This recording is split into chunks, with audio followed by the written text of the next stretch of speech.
Good morning, humans of the internet. Welcome to Azurhia Under the Hood.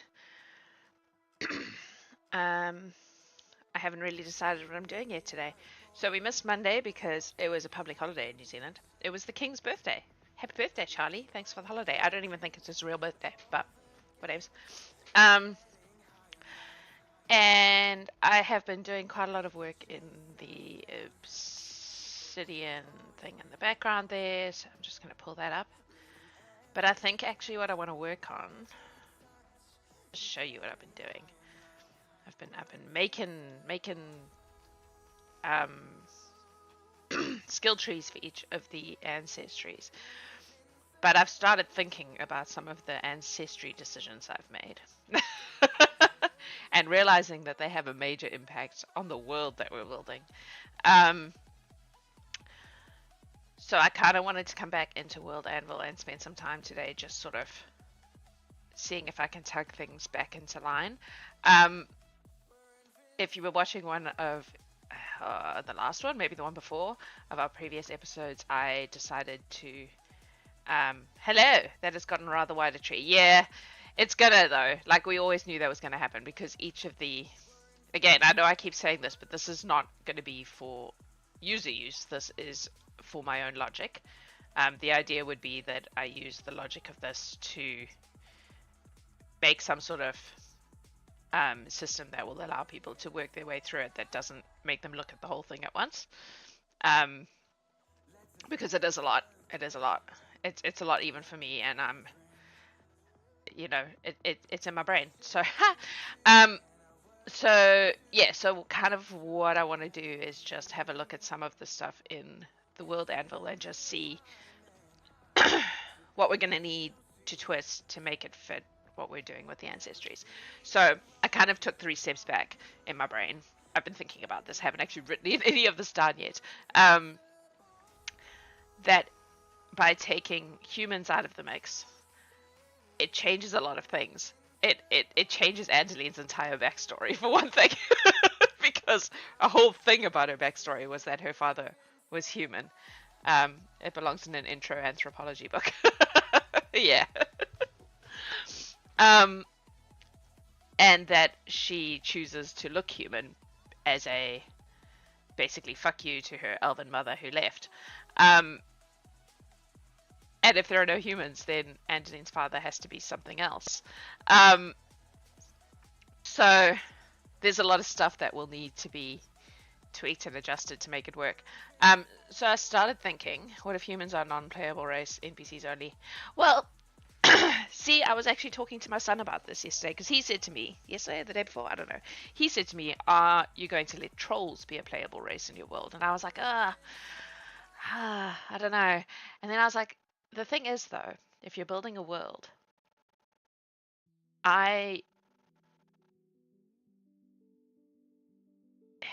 in my brain, there's no real difference between PCs and NPCs, because they're all characters in the world and they're all real to themselves, if that makes sense. So I can't see any reason why you can't play any sentient race that exists in the world. Like, any being who has sentience could become an adventurer, so why can't we let that happen? But I also like not having humans in the world, and the reason I like not having humans in the world is because it removes that default. I have a lot of human NPCs, and it's because it's easy. It's, he's a farmer, he can be a human. Like, it's a really easy default, and I want to get rid of that default, because I think that having that default in the world makes it too easy to fall back to that being normal. NPCs are full-size dragons and liches. Yeah. But to them, they're just as real as a PC, right? If you're what was his name? The guy whose head is now on the wall? The guild hall, I can't remember. But, the dragons think of themselves as real too. Anyway, so what I'm getting at with all of this is I started thinking about, okay, well, maybe we go back to how the evolution of sentient beings on this planet and what that looks like. And because what I've done with Azurhia is make the natural world mixed with the Fey magic, extremely powerful. So essentially, there's no, and I think I've said this before too, there's no real distinction line in the sand between these things are people and these things are not people. Because if you can talk to a tree or a blade of grass, then presumably that blade of grass has some kind of sentience, right? If the speak with plant spell exists, then there's got to be something in there to speak to, not to be all Descartesian about it, but if there's a thought, there's a being, right? So just super blurring those lines of which kind of started with Marla long before Azurhia was even really a thing. The character of Marla was a Firbolg druid that I played originally in the campaign and then brought in as an NPC into the first season of the Gallon Horde, and she was a really old druid, and she didn't differentiate between humanoid and non-humanoid. In her brain, the whole world was divided into friend and not friend, because she still had to eat, but she wasn't going to eat someone who was her friend, and that someone could as easily be a rabbit as a tomato plant. So that kind of way of thinking sort of started with her and being inside her brain and looking at the world through her old druid eyes and going, actually, if you're living in an existence where you're able to communicate with a shrubbery, you have to accept that there's something sentient about that shrubbery. Otherwise, what are you talking to, right? It's a bit Descartesian, I'm not gonna lie. This is my philosophy background is showing. Anyway, all to say that led me to a place where I feel like Azurhia has evolved in such a way that nature has kind of the spectrum from inanimate, completely non-sentient, to like what we would think of as humanoid sentience. And so there is no clear line. It's all kind of a spectrum going out from that. And so then what evolves in that kind of place? You have the wealth of animal people that we have, because I guess any animal, then any creature can evolve out to that point where they are humanoid sentient, right? So there's this whole group of ancestries, or this whole group of people that come from that part of evolution, and it happens with plants too. So you have the dryads and you have the vechi, who are the mushroom people, that they've all kind of evolved out of that. And then you also have the elemental beings, so beings who are essentially elemental energies become sentient. So does all life have sentience then? I guess to some degree, yes, but it's the difference, I guess, between,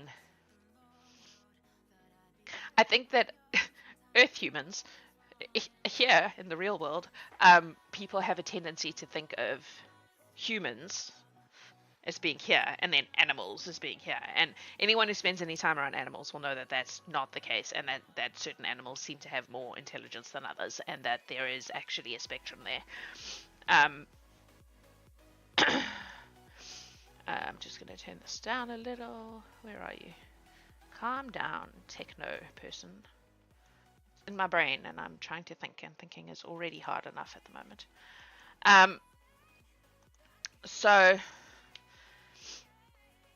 I guess what I'm getting at is I started thinking about where these people have come from. So we have the animal and the plants who literally just evolved from nature. And then we have enough to be concerned with by humanoids. Is that a reference to all life having sentience? Yes? I'm not sure what your question is. And then you have people who've evolved out of elemental forces, and then you have people who have come out of fairy, because there's such a thin line on Azurhia between the material world and fairy. There's been crossover, and so there are quite a lot of fae-based ancestries that have come out of that. And humans really don't fit in anywhere there. You would get great apes, like you would get gorillas and chimpanzee people, right? Which is about as close as you get to a person on Azurhia, a human on Azurhia. because essentially that's all we are, is extremely evolved great apes, right? So they would sort of fall into that category, but they're just one of the many categories, not like the default. Which is fine, but it does lead me to go, are any of the races I've actually put in here nonsensical in that picture? So the animal ones are all fine. Like I said, I've only just kind of got to this point, so because I've been thinking about it. I think the blood spark is still fine because that could be, your parents can be anything. So essentially, if you fall into one of these categories, you manifest differently to whatever your parenthood is, but you would probably still have characteristics of your biological parenthood. So if your parents were Baloo, you're still going to have some bear-like characteristics, but they will be, over time, probably consumed by the blood spark aspect. Constructs are fine because anyone can make things. I'm not so sure about dwarves. I don't know. I suppose dwarves could have crossed from the Fae, maybe? They could conceivably be Fae kinds of creatures. Not sure about that. They're the only one I'm not sure about. Like elementals, I can explain. Elves are just descendants of beings who came from fairy a very long time ago. So they're descendants of Fae. They should actually be in that Fae category. Giants are fine because giants feel like something that is based in nature in my brain. Like that makes sense. Primordial creatures. Well, we have elementals. Do you mean something different? I don't know about dwarfs. I don't know if I can justify dwarfs, but I want to have them. So I need to think about that one a bit.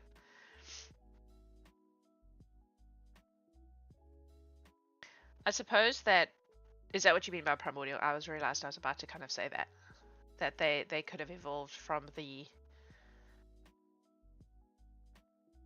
maybe they are, maybe they're kind of a kind of elemental, but they're a kind of elemental that is so far evolved from the original elemental that they've become something else. Maybe we could possibly justify it that way, descended from elementals, because dwarves are traditionally very connected to, like in traditional fantasy, I mean, are very connected to the earth and the ore that they work with and so forth. So perhaps we could take that route. I'm kind of glad that it's only the dwarfs I'm not sure about, because I was worried it was going to be more than that.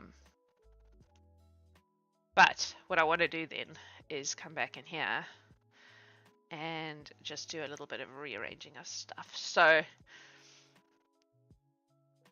we probably need to do a, I don't know if it qualifies as cosmology exactly, but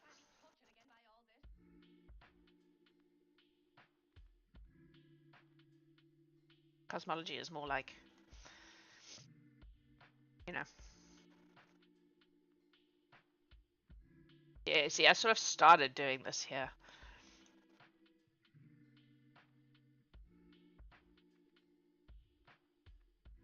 A lycanthropes is another one because there's a whole storyline in my brain to do with lycanthropes and vampires and the like, that we sort of touched on slightly with Gertrude's story, but we never really dug into that. It's a whole thing. So I'm just trying to figure out how best to approach this.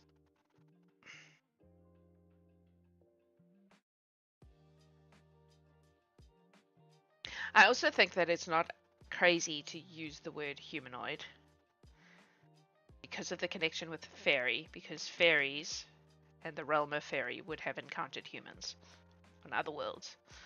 And because they have been instrumental in creating the cultures in Azurhia, a lot of the cultures in Azurhia, humanoid as a catch-all term for any being that, you know,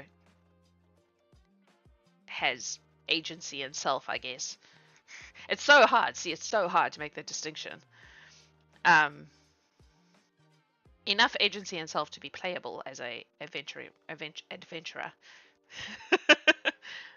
would be referred to as humanoid, I guess. And I don't think that's unreasonable. But the bestiary was supposed to include also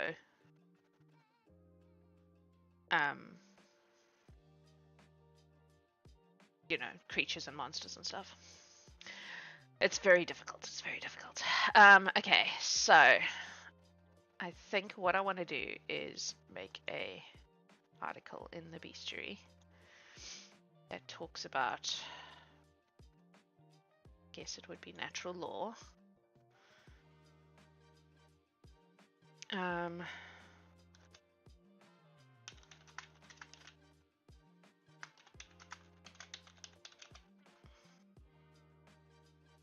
Nothing's ever a draft because everything's a draft. And if everything's a draft, nothing's a draft. I'm going to just create it so I can go into the actual thing that has all the lovely prompts that help you to think it through. Oh. Yes, yes, yes, yes, I know. You hadn't done it, well, therefore, because you didn't show it on the page. Right. Okay.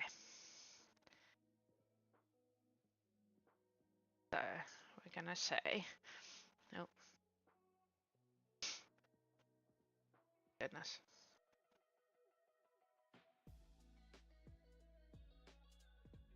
Alright, so... Oh,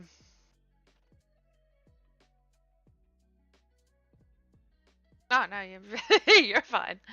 You missed me thinking really hard and trying to do it out loud, which is hard when I'm dealing with new ways of thinking about stuff. Okay, so most sentient life on Azurhia is found in a no. No. On Azurhia is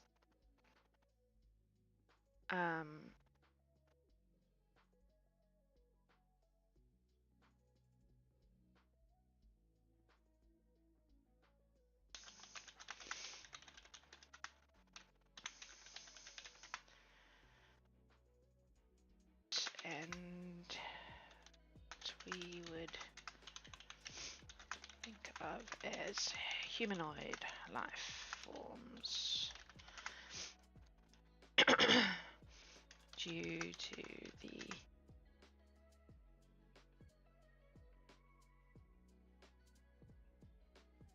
influence and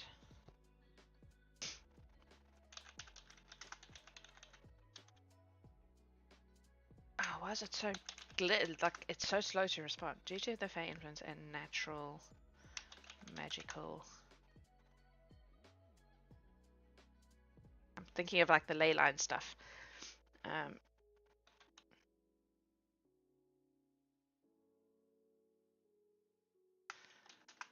Planet.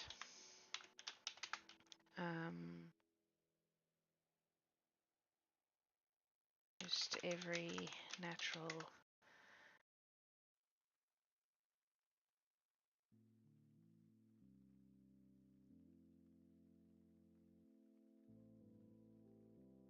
what am I trying to say? I'm trying to say that like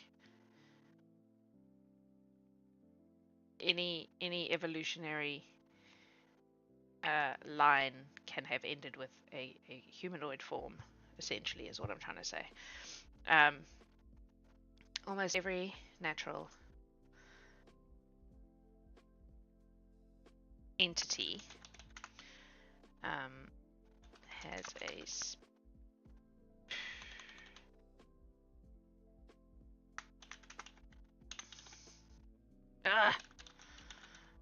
of a humanoid form.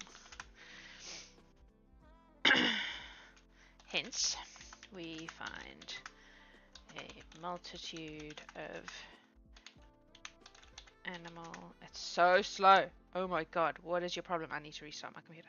Hence, we found a multitude of animal and plant beings with characteristics of various of their smaller, less humanoid cousins. Has any powerful entity ever tried to alter or craft evolution in this world recently or in the distant past? I don't think consciously, no. But I suspect that the Archfey have had a massive influence on things in this world, just because they live so close to it. Not just in terms of like we know that Titania has wandered around in this world repeatedly. We know that she is extremely she's like almost considered, if they had saints, the patron saint of Trevorno, because at some point in the past she saved Trevorno from something terrible. No, it's, I don't know what's going on. Like my typing, I type and then it takes a while and then it goes and I backspace and it goes it's, yeah, I don't know what's going on. It's weird. I don't have anything weird open. Like I only have the things open that maybe I'll close Obsidian for now. Maybe it's numbing my resources. Be gone. Okay. Animals and plant beings with characteristics of various of their smaller, less humanoid cousins. There are also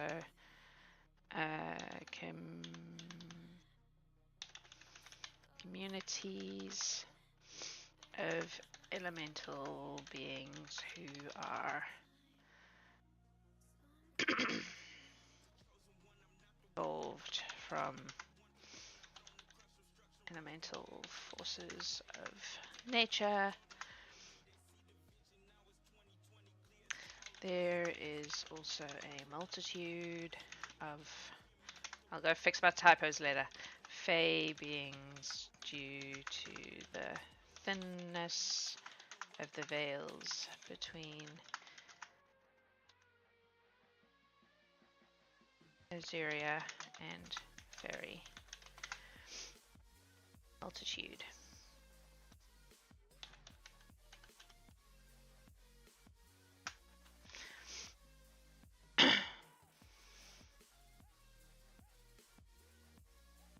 Ugh, I'm using the word multitude a lot.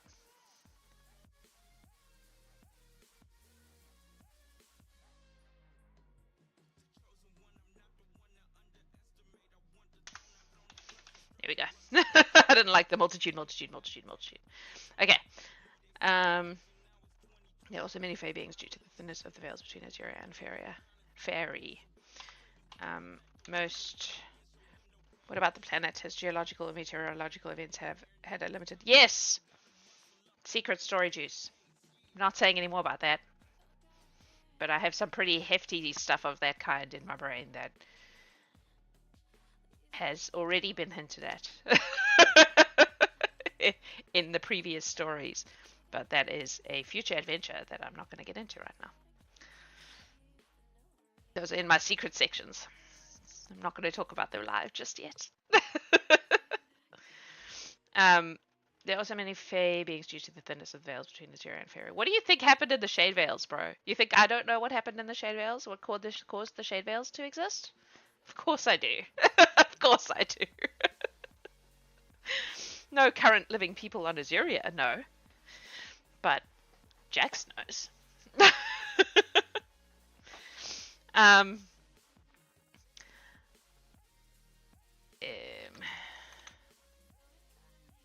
Okay, let's see what the prompts say, because I feel like they might help me flesh this out a bit. Describe the way the natural or supernatural law manifests itself. I'm talking about like a real general thing here.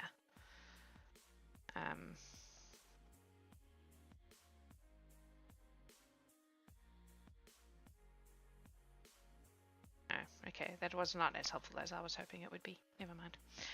Okay then. Okay, so I think that if we think about everything, I don't know what has caused the Shade Veils. It could have been nature or extraplanet. I know you don't. Nobody knows. It's a spoiler. My hope is that it will come out once we start playing again. That is one of my many story arcs that I have in my brain. I have a few. Um, but yeah, the Shade Veils. There's a reason that I hinted so heavily about the Shade Veils because I have a plan. I have a plan, and the once the secrets of the Shade Veils are unwrapped, as it were, it will answer a lot about your first question. Okay.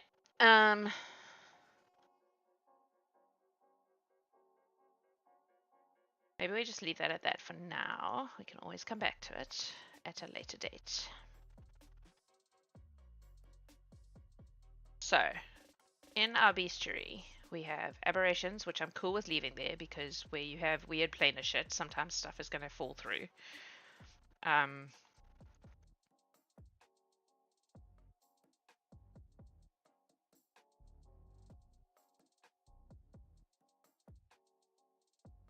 Gonna leave celestials because I have this. Where is it? Where's my cool? Oh my goodness. My cool. Please hold. My planar map that Will made for me.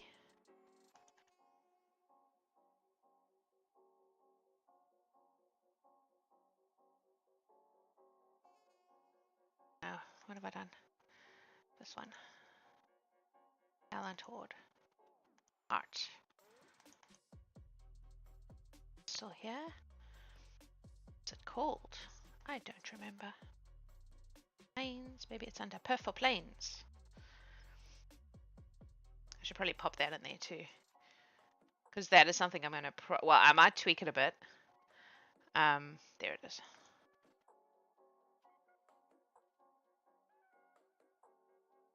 So this was the plains map that Will made for me when we were doing the seals, because the seals were very tied in with the plains. And I think a couple of them we will need to adjust, obviously, to un-D&D it. Like, I think this whole one here around the material plane is just fairy. The elemental planes are fine. I'm probably gonna pull the... or maybe just rethink the divinity planes. Because obviously the reason we had Olympia and Isgard was because of D&D having very specific things that were tied to that. And at the time we had characters who obviously were tied to those things. So the divinity planes will probably have to be redone. These fiendish planes can probably stay as they are. And then the outer planes I will probably also adjust. In fact, the outer planes might just be something like the Far Realm, although we will call it something different because I'm reasonably certain that that is a D&D thing. Why were we looking at this? Wow, I'm very ADHD today. I took my meds this morning. I did. I swear. Oh, which things can fall through? Yep. So the aberrations, I think, could conceivably fall through from, especially given, you know, the canonical story about the plane, the lines between the planes being whatever, blah blah blah. Like there would be planes. Ooh, I like that. That's a good name. Yes, something like that. Yes. That's fine. Flora, fauna, obviously, duh. Oh, yes, because celestials and demons. So I think that we will have celestial and demons. The realms that far away are so strange to us. Yes. Is that what we're going to call them? I love it. I may change their names, though. The celestial and demon thing, because it feels so drenched in Christian mythology, and I'm not so sure how I feel about that. Dragons are fine, elemental, fae, lycanthropes, undead. Okay.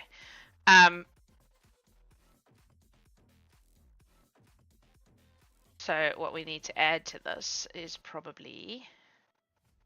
I need to workshop that name. The everything is weird planes. Okay, so we are going to make a category called... I want a better name than animal people.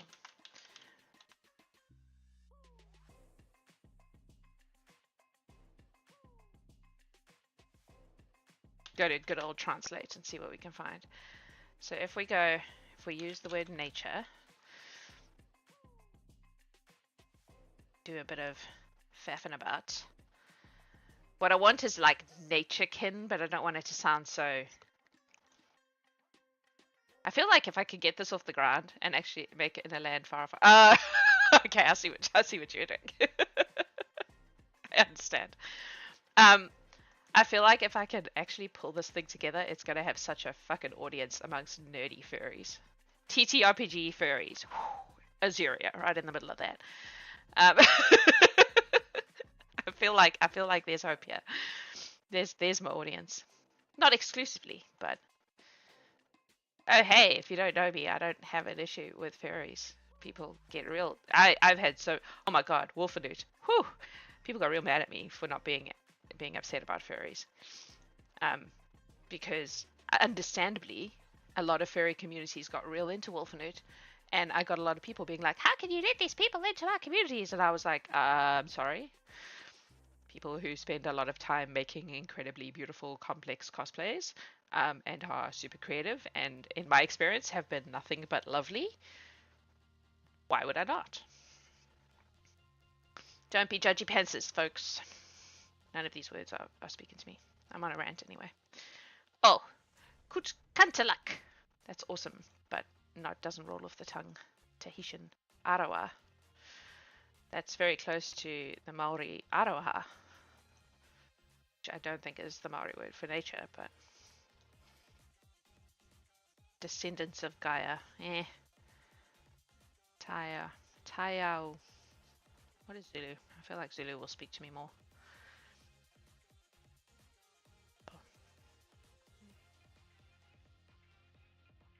If they can be translated to something too cool. Yeah.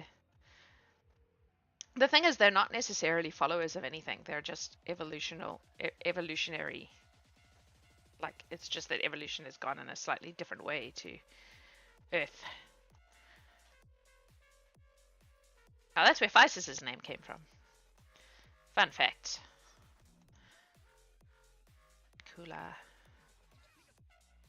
Kulakin? Kulakin. Does that sound like something dodgy? Yeah, I feel like it might sound like something dodgy. Ooh. Kuaz. Turkish. Doga. I don't know if you say the ga or the ja for Turkish. Begat.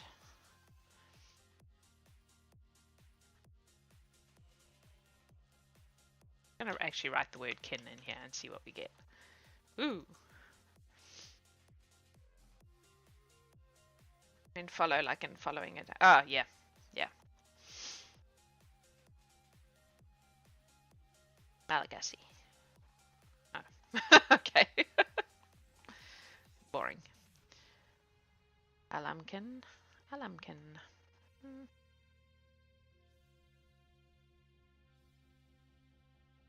Oh, it's such a pretty language. Look at it. So pretty.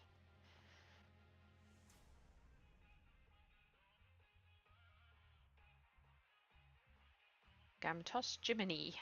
Again, I don't know if that's how you say it. It doesn't have the little speak it for me thing. Sad. Yeah. Anakalam.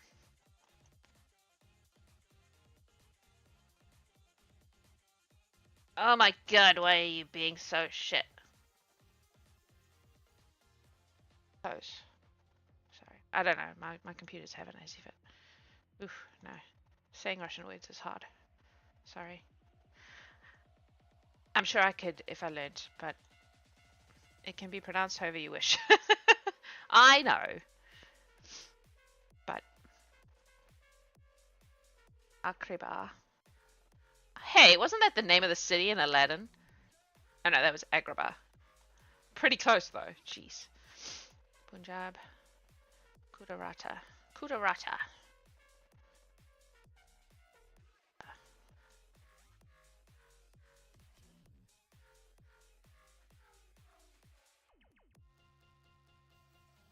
Kalikasan.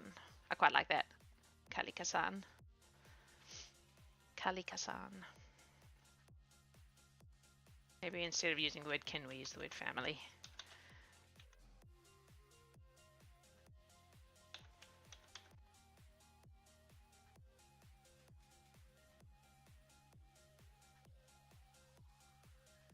Kalika-san. Yeah, it is, hey. It sounds nice. Yeah, let's do that.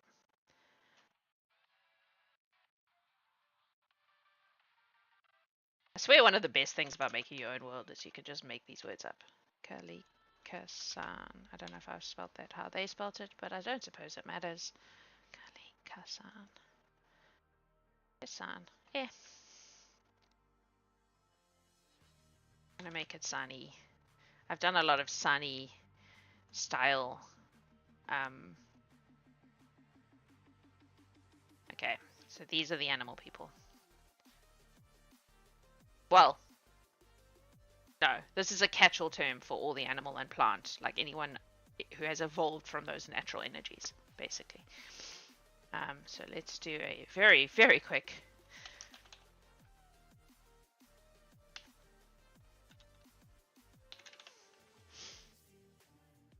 Guess this is also nature? To fall under species? No. So it's a higher level than species, right? Natural law.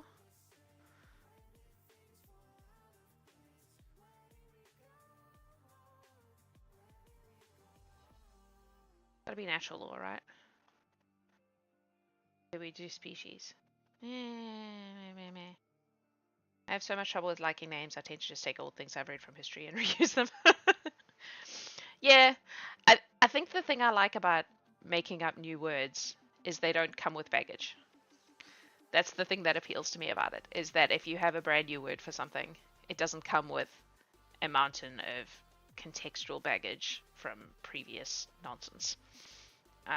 Which is my problem with like celestials and demons and devils, is the moment you start talking about celestials or angels and demons and devils, you immediately get a Christian overlay to that. For most people, most people who are going to be encountering this sort of thing anyway. And as someone who is not Christian and who, generally speaking, views Christian mythology as just one of the many folklore batches, I struggle with that because I feel like it comes with a lot of cultural baggage that I don't really want in my base.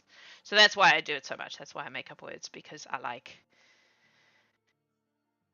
like to allow these things to have a clean slate to grow from. I mean, they're gonna end up with baggage. If what? Oh, I did it again. Because that's what happens, right? But at least it'll be baggage that is born out of this world rather than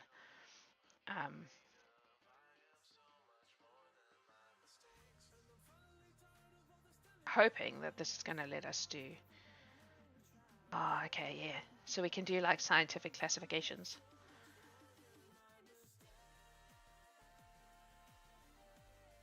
Interesting. Okay, cool. My players come up with the worst nicknames for strange words. I think I take it too personal. That's what playtesting is for. I'm going to get the most 12-year-old obnoxious pudderific players that I have and put them through the world, and then I can change anything that they screw up for me, or find before it hits the internet, like the greater internet, which will always do that. So Kalekisani is a catch-all term denoting any species evolved from animals or plants.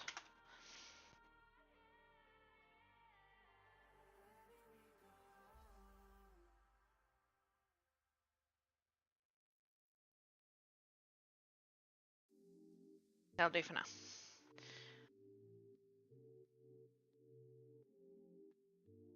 This is the parent species, really. Geographic distribution discovered by. Okay.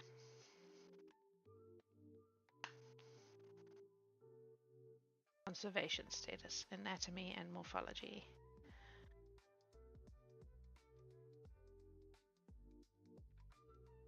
One of the things I do want to do here is say, crap, I've already forgotten how I spelled my own word.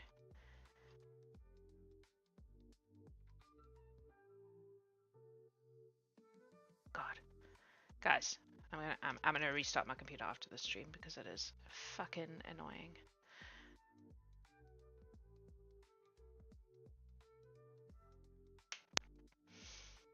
The concept I'm about to put in here is lifted wholesale, more or less, from Toby Day's Fae lore stuff, because one of the things that Seanan McGuire does with her Fae beings in her Toby Day books, which, by the way, if you had not read, go and read them. They are fucking amazing.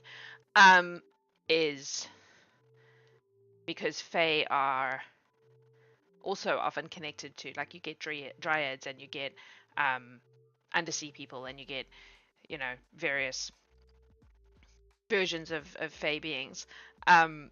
She when you get people who essentially breed across so okay, rewind a bit. There is a character in her book whose mother is the daughter of a dryad and whose father is essentially a mammal, right? And due to various story things, these two people have a child, and the child is bonkers. And the reason she's bonkers is because her mammals and plants are not supposed to have children. That shouldn't work, and it only works in this case because of story things. Trying to explain that without giving any spoilers away, but and that idea kind of lodged in my brain is like, if you have all these people from different kind of animal heritages, that a lizard person and a dog person can't have babies because one is a mammal and one is a reptile. They could have children, they could have magically whatever children. That is a thing that can happen, but it's not a biological possibility. There are other ways of doing that in a magic world, obviously. Cannot biologically breed with, or can, let's rephrase this. Can only biologically breed with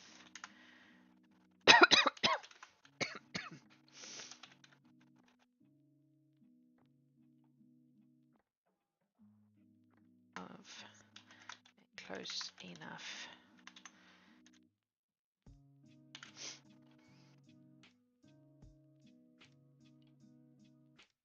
heritage. So, for example, it also explains why you don't just have a massive amorphous population of vaguely animalistic beings, because if you can't have biological children unless your genes are close enough, you know, then it's not gonna. Otherwise, you would just over several generations, you would the like specifics of it would disappear really quickly.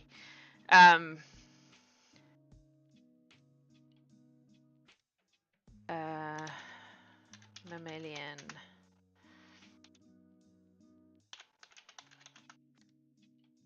cannot have babies with reptilian or plant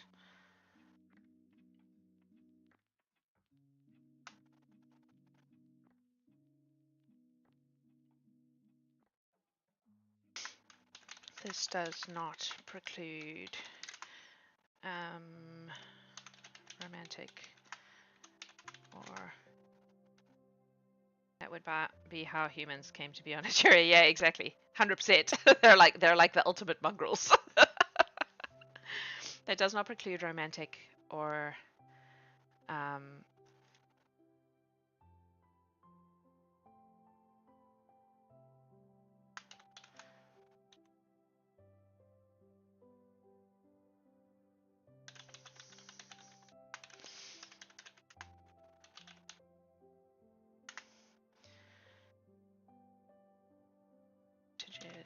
be that or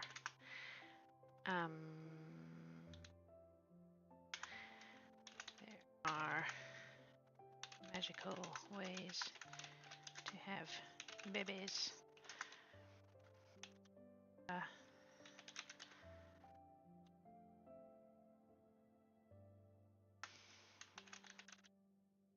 Such unions cannot produce offspring naturally.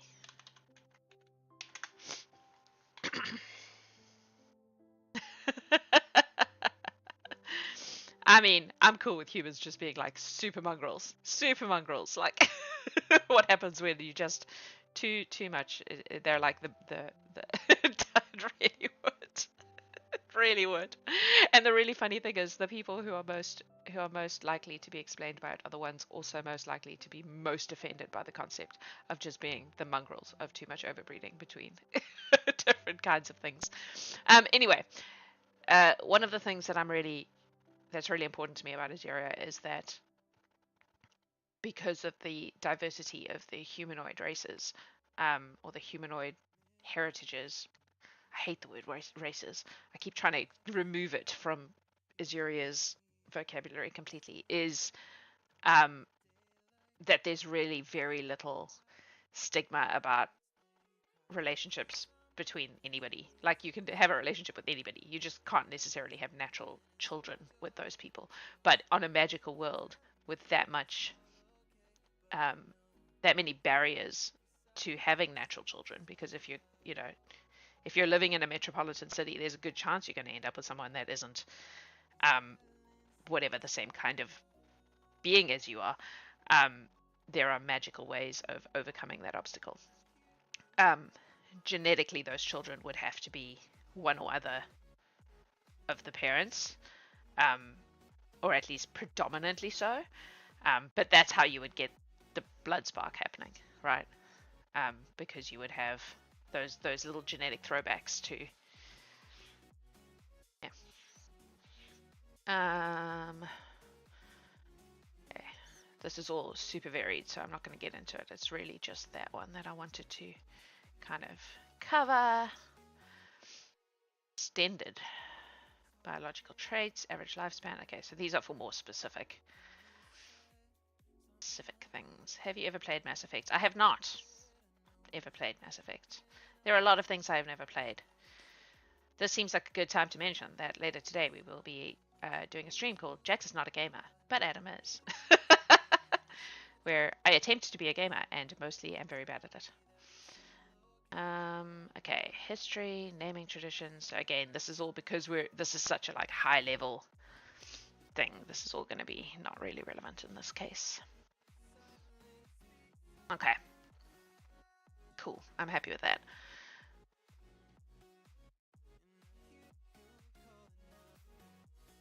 While we wait for my computer to catch up with itself. I don't know, man. It is having a day. I don't even have anything. Oh, well, I have the Excel spreadsheet open, but it's mad about that. It doesn't want to save it. So I'm scared to close it. I may just have to save a copy so that I can close it. Save as. Browse.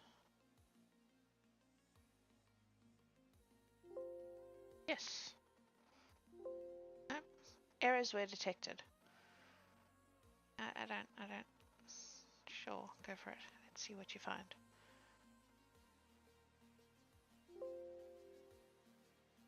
Yeah? No, it doesn't want to do it. So that's great. That's great. Whoa. Oh man. What is the time? Okay, you know what I'm actually going to do? I'm going to restart my computer and I will be right back because this is making me crazy. So I will restart and I will be back very shortly.